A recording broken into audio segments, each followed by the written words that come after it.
I'm in the middle of filming my prediction video for Power and Conflict, but this is more important. You just sat paper 1 of literature, and I have some helpful and calming advice for you. I've polled readers on my Substack, readers who get free top grade answers every week, and over 200 already published. 90% of them said that they were able to keep writing till the end of the exam. That is a superpower. If you do that, you will get much better grades. 74% of them said the Substack helped them do better. I'm hoping the other 26% haven't been reading my Substack for long.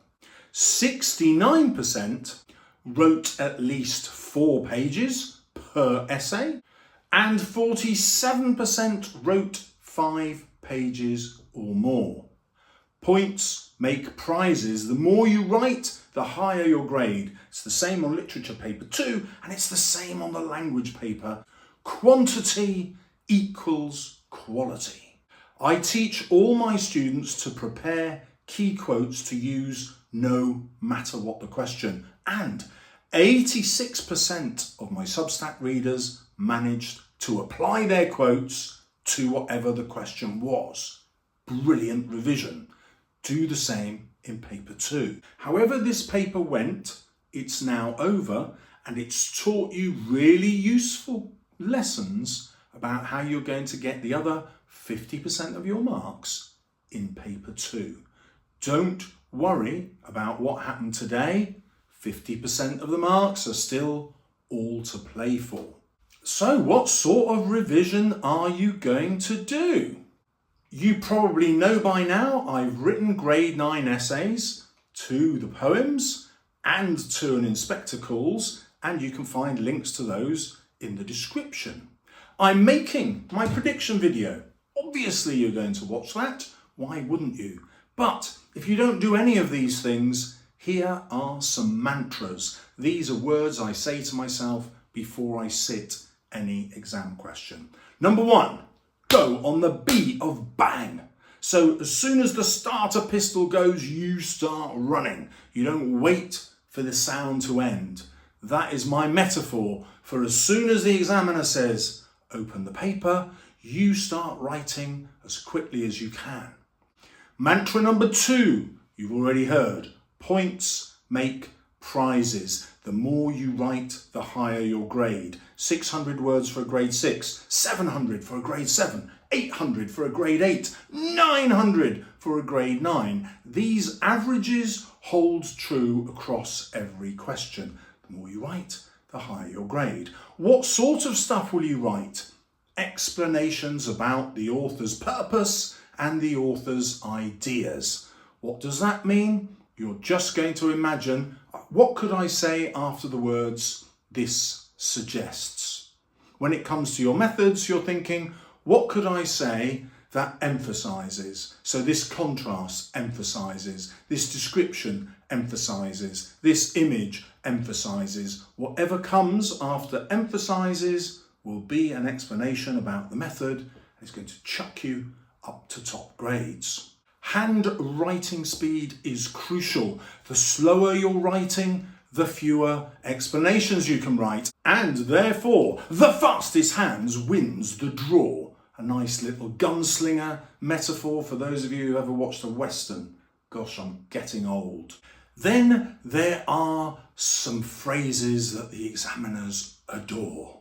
The characters are constructs. In other words, the author has constructed them in order to get over their ideas. Use that phrase. Treat the characters as constructs and you will get top grades. Then we have the Brucey bonus words, the vocabulary that automatically forces the examiner to think of giving you a grade 7 or above. Number 1, society. The more you can link the text to the author's view about society, the higher your grade. 4, most of the texts, the 20th century ones, patriarchal society is one to write about. And it will also feature in many of your poems, particularly the pre-20th century ones. Then you want to write about the human condition. These words are actually hidden at the beginning of the mark scheme, where the examiners explain what the point of English literature is. So examiners believe that novels and poems and plays are there to explore what it means to be human. And great writers teach us lessons about the things that are always true of humanity. The human condition. Use that phrase and the examiner will melt into putty, hopefully not into your hands as you're writing, because that will slow you down, and the fastest hand wins. Then there is general vocabulary that deal with the big issues of the human condition. Words like morality or Christianity or religion.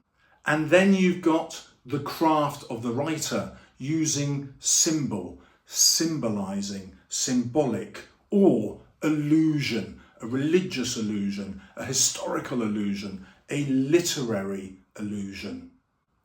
Use this vocabulary and once again your marks will soar. How will you revise the poetry anthology? If you're doing Power and Conflict, I've got you covered. If you're doing love and relationships, hey, that's the human condition. No, I'm only kidding. If you're doing love and relationships, the advice is the same. Pick 5 go-to poems. Make them fit most of the themes, or indeed all of the themes. Once you've got them to fit the themes, you know you will have a comparison to have with any question that can possibly come up. Learn 5 in detail and do not bother with the rest unless you are highly anxious, and that will scare you. But regardless of how anxious you are, that will work. If you have 5 poems, 1 for every theme that could come up, you will know them in detail and you will be able to write about them in the exam, because there is a little known secret to the mark scheme. It doesn't insist on a 50-50 balance between the poems. You can write 60% or 65% on your favourite poem, 1 from the 5 you have prepared. And that means the named poem that turns up in the exam paper, that only has to be 40% of your answer or 35% of your answer, and then you're sorted. The easiest way to do that is to write about the poem you prefer first. Ignore the second poem. Just everything you want to write about the first poem. 60% or 65% of your exam answer. And then when you write about the second poem, everything you write, like each paragraph, you will refer immediately back to the first poem. This is similar to, or this is different to. That will be easy because you won't have to remember anything. You'll just have written it. You won't have forgotten it. It'll be super easy just to compare back. If you feel you will forget to compare back, this method is not for you. Although you could practice it. You've got time, haven't you? You could just give it a go. Anyway, I think that's much easier. You choose, it's your exam. And then the easiest method in the world for the unseen poem. Now, this is important. When we look at the marks that students get, the marks for the unseen poem aren't any lower than the marks for the anthology. Yep, that's right. The poems that you have revised and studied don't get you any higher marks. Well, why is that? Why is it? It's because generally students overcomplicate things when they're doing the poetry comparison. They start jumping from one poem to the other, to one poem to the other, to one poem to the other. It's complicated. Their argument gets lost. They make random points. It's a disaster of an essay. That's another reason I suggest my method. But when you write about the unseen poem, it's easy. The poem's just in front of you and you just write what you see. You aren't agonising about, oh, what's the context? What did my teacher say about that? What's the language features I've got to get in? Yada, yada, yada. You're not worrying about all of that. Or you might be, but don't. There is a simple method. I call it the otter method. And it goes like this. O from otter stands for the opening. You find a quote at the beginning and you write about it. It will give you the poet's ideas. They'll have selected a poem where that's obvious to you. It'll be easy. Then, having read the poem through a couple of times, do this. You shut your eyes and you try to picture it. Whatever you see will be a really well-crafted image in the poem. You're going to write about that image. That will have T of the otter, technique. There's bound to be a simile or a metaphor or an alliteration or a sibilance or a repetition or an anaphora. It's going to be an obvious literary technique. If you can't remember what the technique is called, write about the quote anyway, because you're going to call it imagery, which will be correct, by the way. Then you shut your eyes again, you go through the same process and you find a later picture. You're going to write the technique and then explain what the effect is, what it means, what that has to do with the poet's idea that you found at the beginning of the poem.